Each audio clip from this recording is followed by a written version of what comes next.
चाहे उत्तम उत्तम वस्त्र मिले, उत्तम वास मिले, उत्तम भोग सामग्री मिले, श्री जी की व्यवस्था है। और चाहे हमें खाने को न मिले, फटे पुराने कपड़ों से तन को ढकने को मिले, चाहे फुटपाथ पे सोने को मिले, हम कभी वृंदावन नहीं छोड़ेंगे। ये निष्ठा धारण करने से ही सब बात बनती है।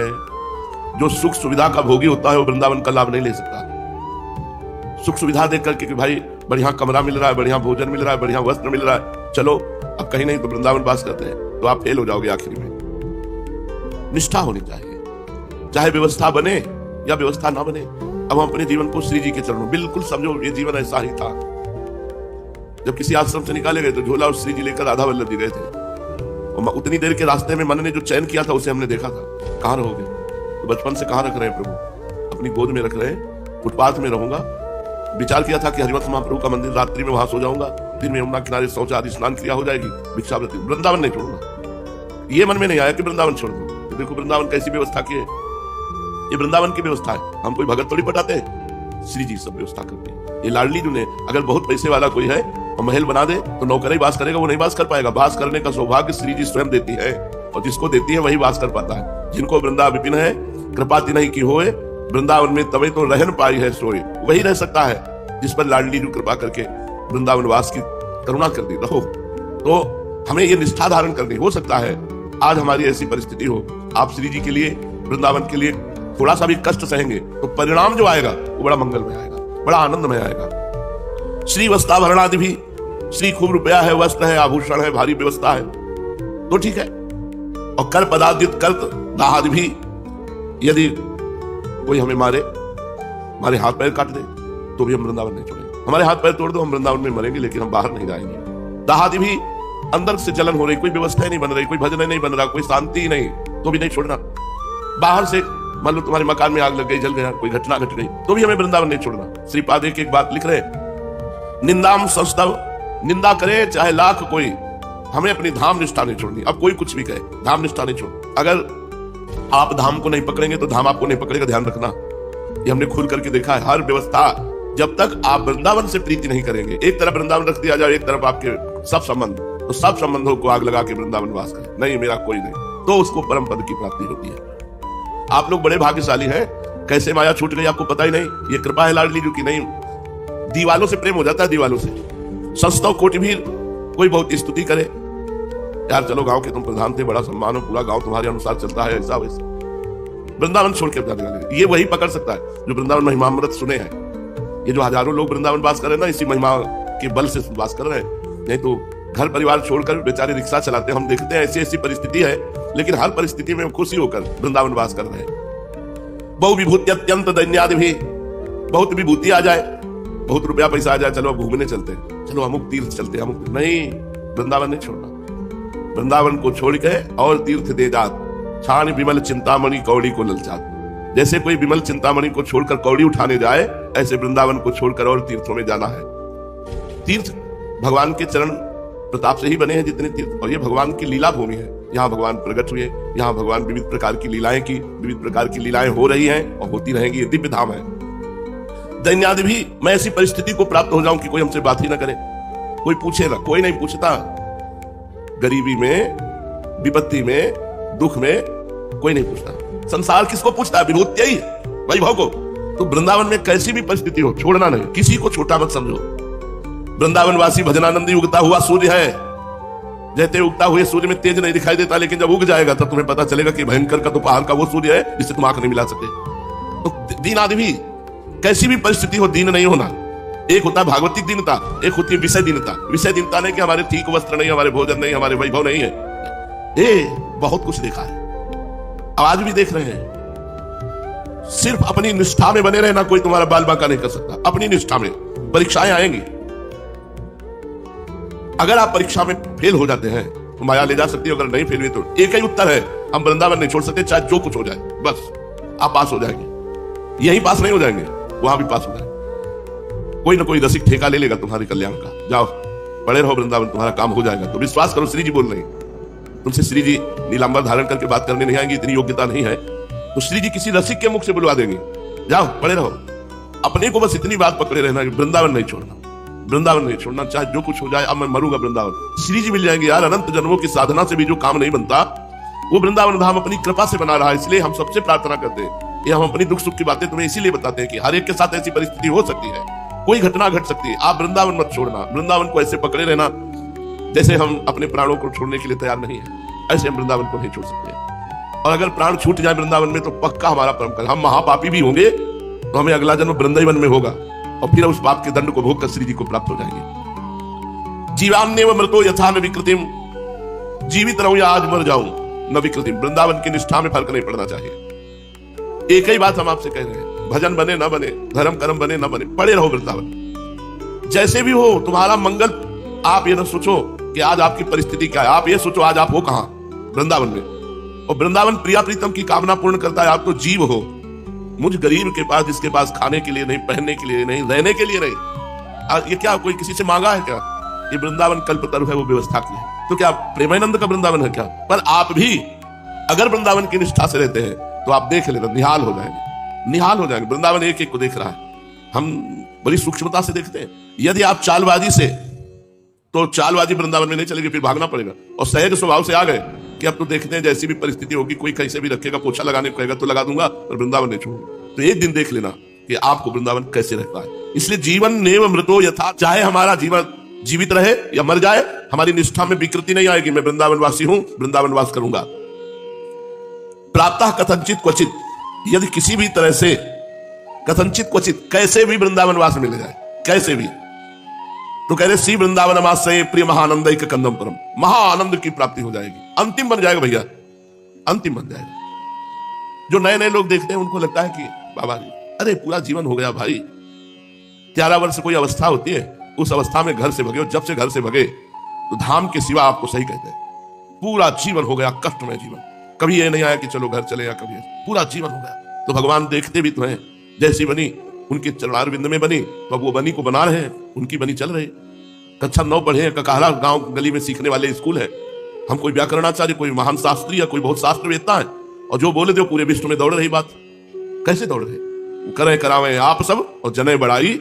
अपने दास को दिखा दिया कि कोई ये ना समझे अनपढ़ है, गंवार है, भिखारी है, गरीब है, दरिद्र, ऐसा ना समझो। भगवान के चरणों का आश्रय लेने मात्र से जैसे जंगहा लोहा पारस के स्पर्श से सोना बन जाता है, ऐसे भगवान की शरणागति से जीव ब्रह्म रूप हो जाता है। ब्रह्मविद ब्रह्मयु भवति, जो ब्रह्म का चिंतन करता है, जो ब्रह्म को जान लेता है, वो ब्रह्म में हो जाता है। इसलिए अगर आपको वृंदावन वास की श्रद्धा जागृत हुई है तो कैसी भी परिस्थिति हो, हर कष्ट सह लेना, वृंदावन न छोड़ना, तो प्रिय महानंद कंदम परम, महा आनंद आपको प्रदान कर देगा, महाआनंद। बस एक बात पकड़ लो कि अब जितना जीवन है वो वृंदावन में व्यतीत करें। हर व्यवस्था वृंदावन, हर व्यवस्था एक एक, जैसे माँ अपने बच्चे को देखती है प्रतिपल, ऐसे वृंदावन अपने शरणागत को प्रतिपल देख रहा है। ये मत सोचना कि तुम घास फूस में आसन लगाए पड़े हो, तुम्हें कोई देख नहीं रहा, नहीं। तुम्हारा इष्ट वृंदावन और प्रिया प्रीतम तुम्हें देख रहे हो। जिस दिन वो तुम्हें परिपक्व कर लेंगे, फिर तुम्हें ऐसे उठा देंगे कि पूरा विश्व देखेगा। इसलिए वृंदावन की निष्ठा में परिपूर्ण रहो। चलते हैं, महाप्रभु चैतन्य देव की पावन लीला प्रसंग चल रहा है। अद्वैताचार्य जी ने भगवान चैतन्य देव को ये माना कि मैंने जो जीवन हो गया तुलसी दल अर्पित करते हुए, गंगा जल से तुलसी जी का सेवन करते हुए, भगवान शालिग्राम की आराधना करते हुए, भगवान हरि की आराधना करते हुए, उसका मुझे फल कि चैतन्य महाप्रभु प्रकट हुए। पर बार बार आता, क्या यही वो है जिनकी मैं आराधना कर रहा हूं? कई परीक्षाएं ली, हर परीक्षा में यही आता कि भगवान है, फिर भी मन में रहता क्या मेरे भगवान यही है? महाप्रभु उनकी इस बात को समझ रहे थे। उस दिन संकीर्तन के अनंतर 2-3 दिन हुए, अद्वैताचार्य जी शांतिपुर को चले गए। उनके मन में अब भी प्रभु के प्रति संदेह भाव बने हुए थे। उनका मन अब भी दुविधा में था कि क्या हमारे इष्ट देव ही है या नहीं।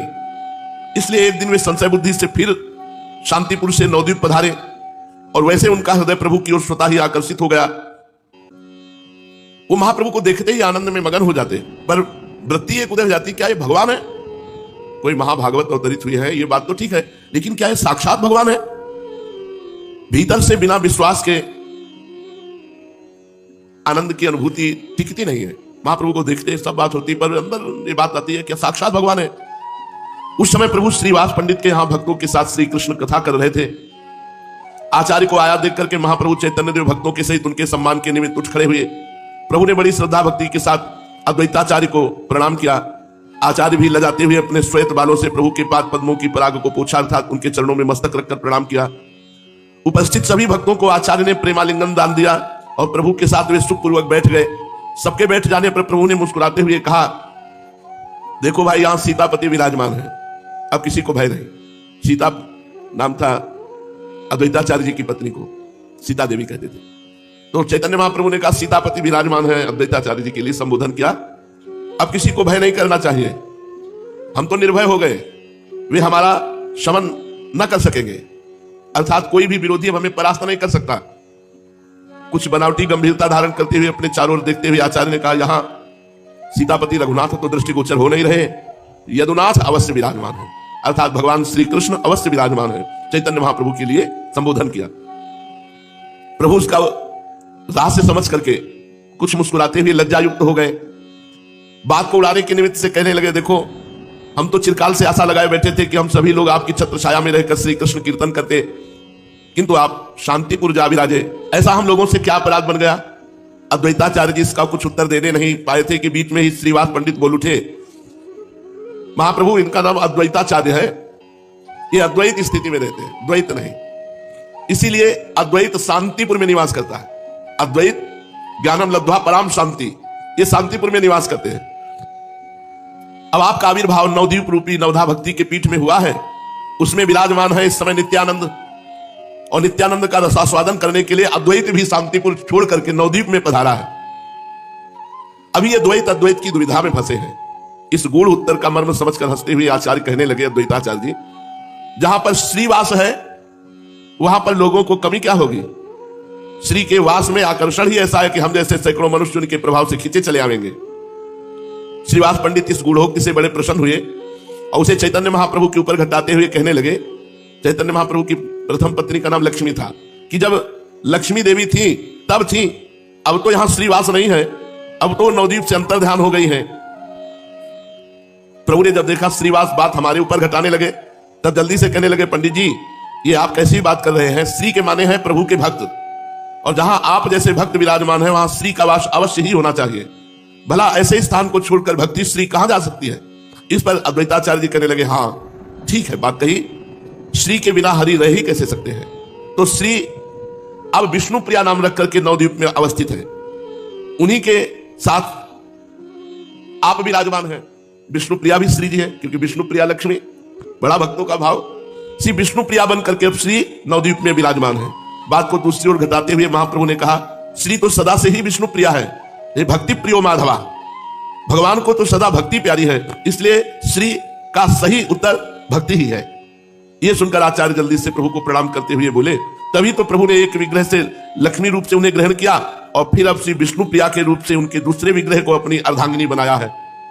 इस प्रकार बड़ी हास्य विनोदमयी भक्ति संबंधी बातें हो रही थी कि प्रभु के घर से एक आदमी आया और उसने नम्रता पूर्वक प्रभु से निवेदन किया, सची माता ने कहलाया है कि आज अद्वैताचार्य घर में ही भोजन करें, कृपा करके वे हमारे आज के निमंत्रण को स्वीकार करें। उस आदमी की बातें सुनकर प्रभु ने उसे कुछ भी उत्तर नहीं दिया, जिज्ञासा के भाव से आचार्य के मुख की ओर देखने लगे। प्रभु के भाव को समझकर आचार्य कहने लगे, हमारा अहोभाग्य, जो जगन माता ने हमें भोजन के लिए निमंत्रित किया है, इसे हमें अपना सौभाग्य समझना चाहिए। बीच में ही बात को काटते हुए श्रीवास पंडित बोले, इस सौभाग्य सुख को अकेले ही लूटोगे या हम सबको साझी बनाओगे? हमें तो अकेले कभी इस आनंद का उपभोग नहीं करने देने का विचार है, अर्थात हम भी साथ चलें आपके। यदि गौरांग हमें निमंत्रित ना भी करेंगे तो हम सची माता के समीप जाकर याचना करेंगे, वे साक्षात अन्नपूर्णा ही ठहरी, उनके दरबार से कोई निराश होकर थोड़ी ही लौट सकता है। आचार्य महाशय, तुम्हारी अकेले ही दाल नहीं गलने की, हमें भी साथ ले चलना पड़ेगा। आचार्य अद्वैत और महाप्रभु वैसे तो दोनों ही सिलहट निवासी ब्राह्मण थे, किंतु दोनों का परस्पर में खान पान एक नहीं था। इस बात को जानने के निमित्त कुछ संकोच के साथ प्रभु ने कहा, भोजन की क्या बात है, सर्वस्व आपका ही है, किंतु आचार्य को तो 2 आदमियों के लिए भोजन बनाने में कष्ट होगा। इस पर आचार्य बीच में बोल उठे, मुझे क्यों कष्ट होने का? कष्ट होगा तो सची माता को होगा, सो वे तो जगन माता ठहरी, वे कष्ट को कष्ट मानती ही नहीं। यदि वे बनाने में असमर्थ होगी तो फिर हमको बनाना ही होगा। इस उत्तर से प्रभु समझ गए कि आचार्य को अब हमारे घर का भोजन पाने में किसी प्रकार की आपत्ति नहीं। असल में प्रेम में किसी प्रकार का निश्चित नियम है ही नहीं। ये नहीं कह सकते कि सभी प्रेमी सामाजिक नियमों को भंग कर दे या सभी प्रेमी अन्य लोगों की भांति सामाजिक नियमों का पालन ही करें, इनके लिए कोई निश्चित नियम नहीं। भगवान राम जैसे सर्वश्रेष्ठ प्रेमी ने सीता जी की परीक्षा की, अग्नि परीक्षा ली, और फिर अंत में सीता जी को वनवास दिया। इसके लिए कोई कह नहीं सकता कि इसका क्या कारण। लक्ष्मण का परित्याग जैसे असह्य और वेदनापूर्ण कार्यों को इसलिए किया जिससे लोक संग्रह का धर्म अक्षुण्ण बना रहे। इसके विपरीत भगवान श्री कृष्ण ने प्रेम के पीछे सामाजिक नियमों की कोई परवाह नहीं की। अभी देखा जाता है बहुत से अत्यंत प्रेमी सामाजिक और धार्मिक नियमों में दृढ़ रहकर बर्ताव करते हैं और बहुत से इन सब की उपेक्षा भी करते देखे गए हैं। इसीलिए प्रेम पंथ के लिए कोई निश्चित नियम निर्धारित नहीं किया जा सकता। ये तो नियमों से रहित अलौकिक पंथ है। आचार्य के लिए प्रभु के घर में क्या संकोच था। प्रेम में कोई नेम रह नहीं जाता और नेम के बिना प्रेम होता नहीं। पहले जो ब्राह्मण लोग थे बड़े नियम वाले होते थे। ब्राह्मण के भी घर जाएंगे तो अपने हाथ से बनाएंगे और अपने हाथ से बनाकर प्रभु को भोग लगा के पाएंगे। तो अद्वैताचार्य जी भी ऐसा करते थे। इसीलिए महाप्रभु ने पूछा कि आपको और भक्तों का बनाने में तो कष्ट होगा, तो उनका मैं क्यों बनाऊं, सच्ची माता बनाएंगी। तो महाप्रभु समझ गए कि अब हमारे घर का पाने में इनको कोई संकोच नहीं। स्वीकृति लेकर वो मनुष्य माता से कहने चला गया। इधर अद्वैताचार्य जी ने धीरे से कोई बात श्रीवास पंडित के कान में कही। आप में दोनों को धीरे धीरे बातें करते देखकर चैतन्य महाप्रभु हंसते हुए कहने लगे, दोनों पंडितों में क्या गुपचुप बातें हो रही हैं? हम उन बातों को सुनने के अधिकारी नहीं है क्या?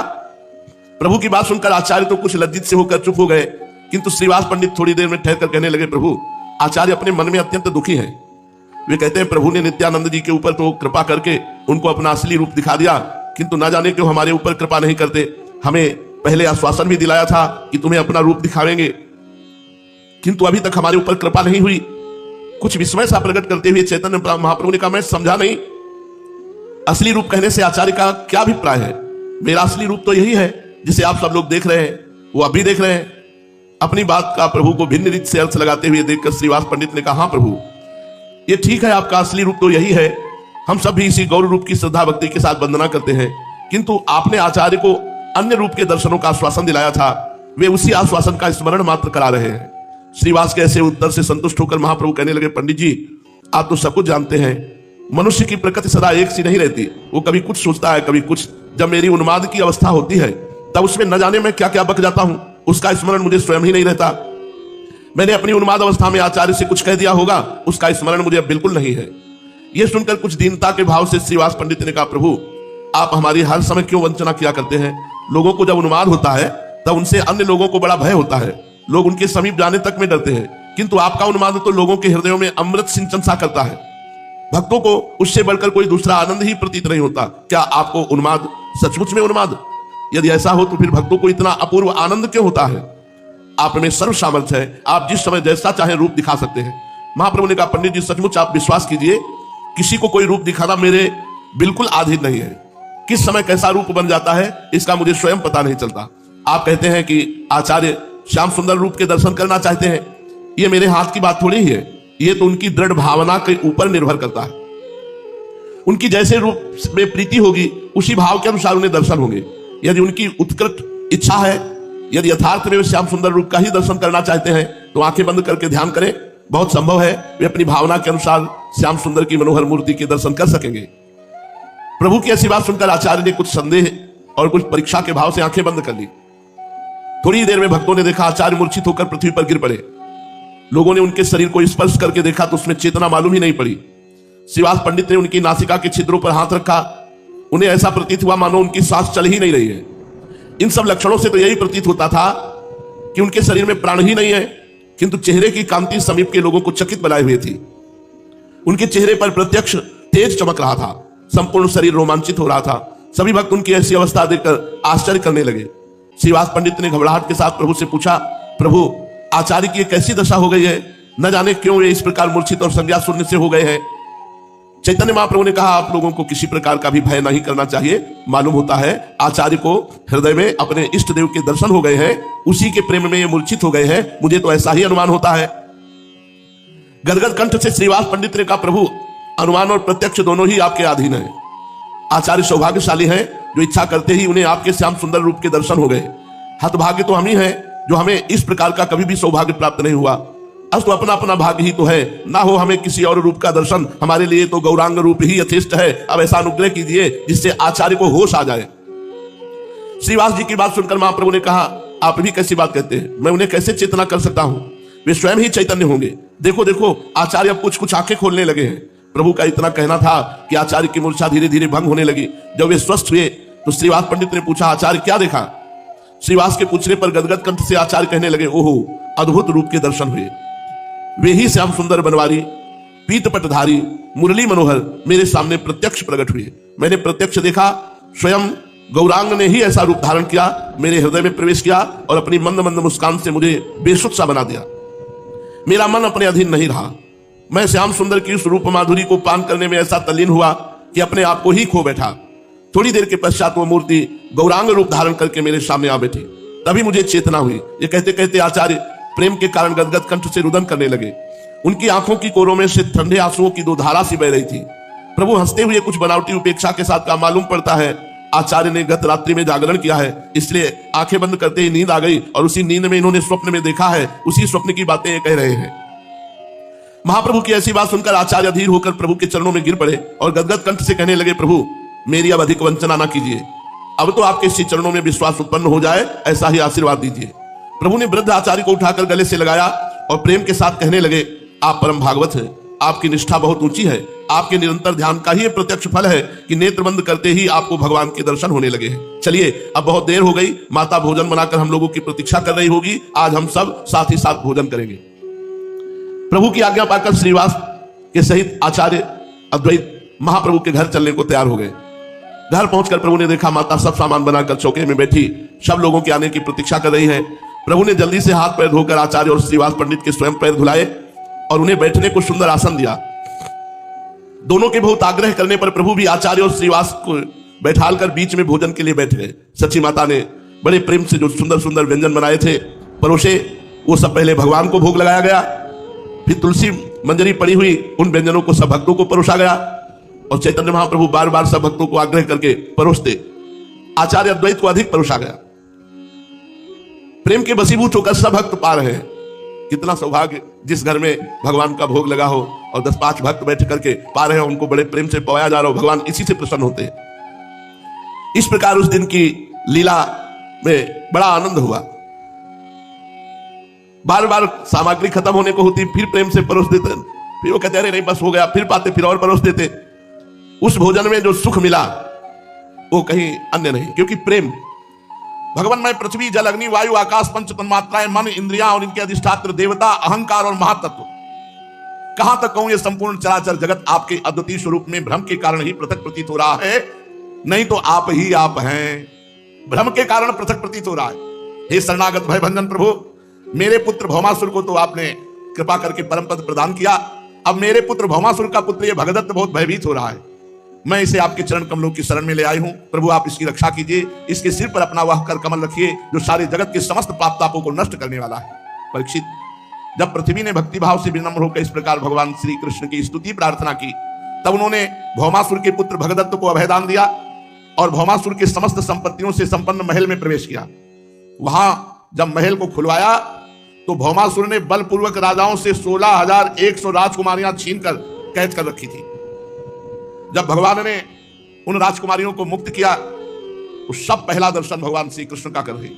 जब से बंद हुई, देखते ही सम्मोहित हो गई और उन्होंने मन ही मन संकल्प किया कि आज तक मैंने कभी कोई साधना की हो, व्रत किया हो, उपवास किया हो, नियम किया हो, तो भगवान श्री कृष्ण मुझे पति रूप में प्राप्त हो। मन ही मन भगवान को अपने परम प्रीतम पति के रूप में वर्ण कर लिया। राजकुमारियों ने 16,100 ने प्रत्येक अलग अलग यह संकल्प किया कि श्री कृष्ण मेरे पति हों, हे विधाता मेरी इस अभिलाषा को पूर्ण करो। और सब ने भगवान के चरणों में प्रणाम किया, भगवान के चरणों का आश्रय लिया। और भगवान सबके मन की बात जानने वाले हैं। भगवान ने उन राजकुमारियों से कहा तुम निर्भय हो जाओ और तुमने जो कामना की है उसकी तुम्हें प्राप्ति होगी। और सबको सुंदर सुंदर वस्त्र पहनाने का आदेश किया। दासियों ने सुंदर वस्त्र पहनाए, 16,100 पालकियां मंगाई, एक एक राजकुमारी को सुंदर सुसज्जित करके द्वारिका भेजा और वहां से बहुत बड़ा खजाना, रथ, घोड़े, अतुल संपत्ति ये सब भेजी द्वारिका। एरावत के वंश में उत्पन्न हुए वेगवान 4-4 दांत वाले सफेद रंग के 64 हाथी वो भी द्वारिका भेजे। इसके बाद भगवान श्री कृष्ण ने सत्यभामा जी को लेकर के कहा चलो तुम्हें देवराज इंद्र की राजधानी के दर्शन करावे। गरुड़ जी से कहा ले चलो स्वर्ग ले चलो। वायु से तीव्र गति मन की और मन से भी तीव्र गति गरुड़ जी की है। जैसे आप अमेरिका गए तो सोचो अमेरिका पहुंच गया, मन पहुंच गया, इससे भी तीव्र गति गरुड़ जी। कहा स्वर्ग चलना है तो है पूरा होते हुए स्वर्ग पहुंच गए। स्वर्ग चलना है महाराज स्वर्ग आ गए। गरुड़ जी महाराज ऐसे भगवान के बाण ऐसे थोड़ी बाण की कितने 100 किलोमीटर रफ्तार में चले गए, कई बजे पहुंचेगा, ऐसा नहीं है। स्वर्ग चलना है, महाराज आ गया। ये तो मन की गति है। आपने ऑस्ट्रेलिया, अमेरिका कुछ भी जो देखा है, आप देखो, सोचो ऑस्ट्रेलिया पहुंच गया और मन से भी कई गुना बढ़कर तीव्र गति गरुड़ जी की है, और गरुड़ जी से भी कई गुना बढ़कर के तीव्र गति भगवान श्री हरि की है। तभी तो जब देखा गजेंद्र के पास गरुड़ ने, तो छोड़ करके भगवान तुरंत गरुड़ को भी छोड़ दिया और तुरंत बचा, क्योंकि वो डूबने में कितना समय लगता है। महाराज भगवान श्री कृष्ण चंद्रजू देवराज इंद्र की राजधानी अमरावतीपुरी में गए। देवराज ने देखा कि भगवान पधारे, तो इंद्राणी के सहित सत्यभामा और भगवान श्री कृष्ण का पूजन किया। फिर देव माता आदित्य को प्रणाम करके भगवान ने कहा, माता ये अपने कुंडल स्वीकार करो, भौमासुर मारा गया। सत्यभामा जी से कहा, चलो देवपुरी की तुम्हें वाटिकाएं दिखा देते हैं, उपवन जहां अप्सराएं विहार करती हैं सुंदर। बताया ये पारिजात है, ये कल्पतरु है, इसकी ये महिमा, इसकी ये महिमा है। सत्यभामा जी ने कहा, हमारे भी उपवन में एक कल्पवृक्ष होना चाहिए, तो उखाड़ लेते हैं। गरुड़ जी को आदेश किया कि हम भी विराजमान होंगे, सत्यभामा जी एक कल्पवृक्ष रख लो गरुड़ जी पर, कल्पवृक्ष। देवराज इंद्र ने जब अमृत अपहरण किया था तो कहा कि हे देव शिरोमणे, मैं आपसे पूछता हूं कि आप में कितना बल है, क्योंकि हम कोई भी देवता आपके बल की था नहीं पा रहे। तो बोले, पूरे ब्रह्मांडों को एक पंख में रखकर भगवान को विराजमान करके आराम से उड़ सकता हूं। गरुड़ जी कर पूरे ब्रह्मांडों, तो एक कल्पवृक्ष से क्या चीज होती, पूरे ब्रह्मांडों को एक पंख में विराजमान करके भगवान सहित मैं आराम से उड़ सकता हूं। गरुड़ जी महाराज भगवान के वाहन है, जिनको भगवान अपनी ध्वजा पे धारण करते। गरुड़ध्वज भगवान को कहा, मंगलम भगवान विष्णु मंगलम गरुड़ध्वजा मंगलम पुंडरीकाक्ष मंगलायतनो हरि। अब भगवान ने गरुड़ जी को प्रेरणा की, तो गरुड़ जी ने चोंच से ऐसे उखाड़ करके रख लिया कल्पवृक्ष। देवराज इंद्र ने देखा कि हमारे बगीचे से कल्पवृक्ष उखाड़, अभी पूजा की है, अपनी मां के कुंडल नहीं ला पाया। बताओ, अब वो है, सची ने कहा ये तो हमारे बगीचे का प्रेरण लिए जा रहे हैं। अब वैसे तो दबा हुए थे देवराज इंद्र, लेकिन जब पत्नी कह दे तो कुछ और रंग आ जाता है। तो सत्यभामा जी के महल में जाकर तो थोड़ा ची चपड़ के भगवान ने कहा कि देख लो, महाभारत में वर्णन, थोड़ा ची चपड़ करने लगे, प्रभु आप, तो कहा देख लो, सम्मान से ले जाने जाए तो ले जाने दो, नहीं तो भगवान। अच्छा, बाल्यावस्था में देख ही चुके हैं, गिरिराज गोवर्धन 7 दिन तक धारण किए थे, पूरा अपना सब वैभव लगा के कुछ कर तो पाए नहीं। इतना कल्पवृक्ष की महिमा की, जहां से निकले योजनों सुगंध, मकरंद के लोभी भंवरे स्वर्ग से द्वारिका में आ गए। बड़ा महिमा है कल्पवृक्ष की, ऐसे थोड़ी। परीक्षित जब इंद्र को अपना काम बनाना था तो सिर झुकाकर मुकुट रखकर भगवान के चरणों का स्पर्श किया और दास अपने को साबित किया, और जब भगवान कल्पवृक्ष लाने लगे तो लड़ाई ठान ली। बड़ा दोष है इनको धनाढ्यता, धिक्कार है ऐसी धनाढ्यता, श्री सुखदेव जी महाराज कहते। परंतु भगवान ने एक मुहूर्त में इस सबको समझा दिया, तुम हमसे जीत नहीं पाओगे, और ला करके कल्पवृक्ष। अब भाई राजकुमारियों से कि तुम्हारी सबकी कामना थी मैं पति रूप में प्राप्त हूं, बनो दुल्हन, सब सजाओ दासियों को आदेश। एक मुहूर्त में एक साथ 16,101 रूप धारण करके एक मुहूर्त में विवाह किया। अथो मुहूर्त एकस्मिन नानागारे सुताः स्त्रियः यथोपयेमे भगवास्तावद् रूप धरो अव्ययः। वैसे जैसी भावना की थी वैसे 9 किशोर रूप 16,100 रूप धर के एक ही मुहूर्त में सबसे ब्याह किया। कितने हो गए? 16,108। सर्वशक्तिमान अविनाशी भगवान के लिए इसमें आश्चर्य की कौन सी बात है? भगवान सुखदेव जी कहते हैं, परीक्षित, भगवान ने 16,108 महल द्वारिका में ऐसे, जो देवराज इंद्र के पास भी भोग सामग्री वो नहीं होगी, वो द्वारिका में थी, जिनके बराबर जगत में कहीं कोई सुख सामग्री नहीं। मति और गति के परे की लीला उन महलों में थी। अविनाशी भगवान श्री कृष्ण आत्मानंद में मग्न रहते, उनको किसी की जरूरत नहीं। लक्ष्मी जी की ये सब अंश स्वरूपा शक्तियां हैं जो 16,108 है। भगवान सबके साथ ऐसे ही व्यवहार करते जैसे साधारण पुरुष। परीक्षित, ब्रह्मा आदि बड़े बड़े देवता भी भगवान के वास्तविक स्वरूप को और उनकी प्राप्ति के मार्ग को नहीं जानते, उन्हीं रमा रमण भगवान श्री कृष्ण को इन स्त्रियों ने पति रूप में प्राप्त किया। इनके सौभाग्य का क्या वर्णन हो सकता है? अब नित्य निरंतर भगवान के प्रेम के द्वारा उनके आनंद की वृद्धि होती। भगवान जब महल में पधारते तो प्रेम भरी मुस्कुराहट, मधुर चितवन, नव समागम, प्रेमालाप तथा भाव बढ़ाने वाली लज्जा से युक्त होकर वो सब भगवान की सेवा में रहती। कितने अहोभाग्य! उनमें से सभी पत्नियों के साथ सेवा करने के लिए सैकड़ों दासियां रहती, पर जब भगवान पधारते तो दासियां नहीं, वो स्वयं भगवान की अगवानी करती, चरण पखारती, पंखा जलती, इत्र फुलेल चंदन आदि लगाती, फूलों के हार पहनाती, संवारती, सुलाती, भगवान को स्नान कराती, भगवान को भोजन कराती, अपने हाथों से भगवान की दिव्य सेवा करती।